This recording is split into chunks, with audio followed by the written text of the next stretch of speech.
Welcome back to All This Math. This is Professor Parker, and in this problem, we're going to do some multiplication. All right. First thing we need to do is read the problem. It says 6x squared, or 6x to the second power, times the quantity. Whenever we have an expression inside parentheses, we can call that a quantity, times the quantity of 10 minus 5x to the fifth power. All right.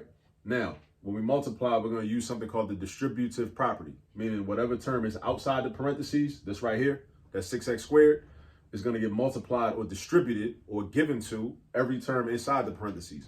So whatever's outside is going to get given to whatever's inside. All right. So the 6x squared, we're going to multiply by the 10. The 6x squared, we're going to also, because it's a common mistake. A lot of people only multiply by the first item and not the second. You got to multiply the 6x squared by everything inside the parentheses. So that means you also got to multiply by negative 5x to the fifth. So what is that going to look like? 6 is our coefficient in 6x squared, right? 10 is a constant, right? 10 don't have an x term with it, right? But that's cool though. So we're just going to multiply the 6 by the 10 basically.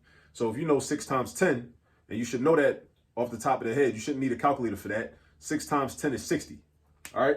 So we're going to have 60 x squared. You can't just forget about the x squared though, right? So it's going to be 60 x squared. So with 6x squared times 10 is going to give us 60x squared, right? But then you also got to multiply 6x squared by negative 5x to the fifth, all right? Now, in case somebody's wondering, how come you can't just use order of operations and do 10 minus 5x to the fifth first? You can't do that because these are not like terms. You can only add or subtract like terms. Like terms meaning they got the same variables with the same exponents. This term got x to the fifth. This don't have no x term. So they can't be like terms. They're not like terms. You can multiply or divide unlike terms, but you can't add or subtract. I repeat it. You can't add or subtract unlike terms. This don't got no x term with it. And even if it did, it would have to have an x to the fifth term with it, meaning it'd have to say 10x to the fifth, right, in order to combine these two. But since it don't, you can't combine those, but you can distribute, which means multiply the outside term by everything inside. So that's where we got the 60x squared from. We did 6x squared times 10. Now we about to do 6x squared times negative 5x to the fifth. So that's going to give me a negative 30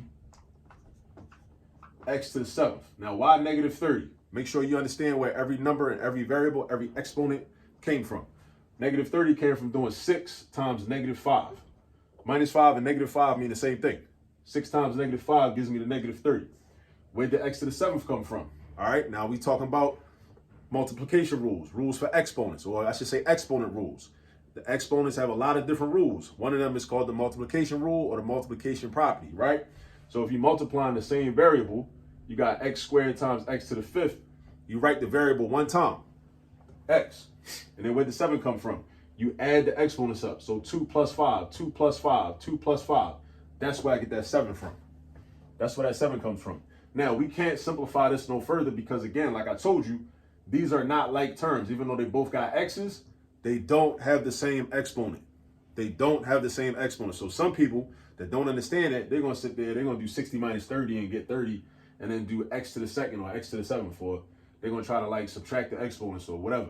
I don't know. But you can't do any more with this, right? This has been simplified. It's been multiplied out. Well, actually, it's been multiplied, right? You could factor it, and if you factored it, it would just give you what you started with.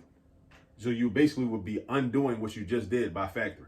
So you don't want to do that. So final answer is 60x squared, minus 30x to the seventh. And we all done, all right? But remember everything I talked about. Remember I talked about the exponent rules. Remember I talked about the distributive property. Remember I talked about like terms. Those are all details that you got to remember for algebra, all right? So get some practice on problems like these. I'll see you on the next video.